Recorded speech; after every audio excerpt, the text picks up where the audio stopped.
Okay, so we are going to talk about some binomials and manipulating and working with binomials. This is going to be essential for the next topic we learn, which is all about factoring, which is essentially going backwards from multiplying binomials. So let's start at the beginning.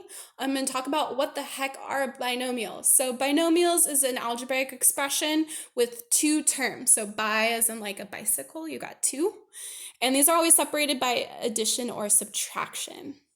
Okay, so for example, we're going to be adding binomials. So like x plus 3 is a binomial and 2x plus 7 is a binomial.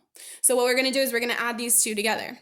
So the way that adding works is you add like terms. So x and the 2x are going to be put together, and the 3 and the 7 are going to go together because those are like terms. So we're left with 3x plus 10 would be our answer there. Now, subtraction is very similar. The only difference is you have to be really, really careful about distributing your negative sign. So negative sign has to go to both the 2x and the 7. I see it happen all the time that the 7 always gets left out, or whatever is in that second term spot.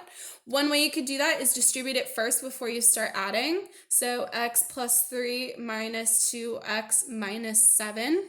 It's always a great strategy because then you catch yourself and making sure that 7 does get negative. And it's going to be similar pairs. So the 2x and the x are going to go together. The difference is it's a negative 2x. That's going to make it a negative x. And then the 3 and the negative 7 are going to go together. And that's going to be negative 4. So that would be your answer there.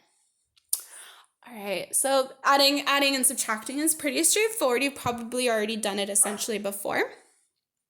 Okay, the new one might be multiplying.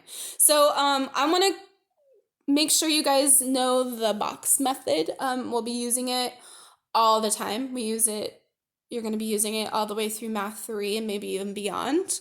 So I really suggest you use this approach, and there will be problems already set up like this on your homework. So the way the box method works is kind of like finding the area. So we're going to put our two pieces on each dimension of our box, and then we're going to find the area of the individual boxes and add them together. So this is how it works. So x plus 3 goes on the top here. So each term gets its own side. And then 2x plus 7 goes on the side there. Again, the 2x gets its own side and the 7 gets its own side. Okay, so we want to first find the area of this box here. So that's x times 2x. That's going to be 2x squared. And then we've got x times 7. That's going to be 7x. So that's the area of that box. And then this box will be 3 times 2x. So that's 6x. And then this last box is 3 times 7, which is 21. Okay, so our final answer here, we need to combine our like terms, which show up here on the diagonal. So that's going to add to 13x. So putting it all together, our final answer is 2x squared plus 13x plus 21. The box itself is not the answer. You do have to simplify these items and come up with your final answer at the end.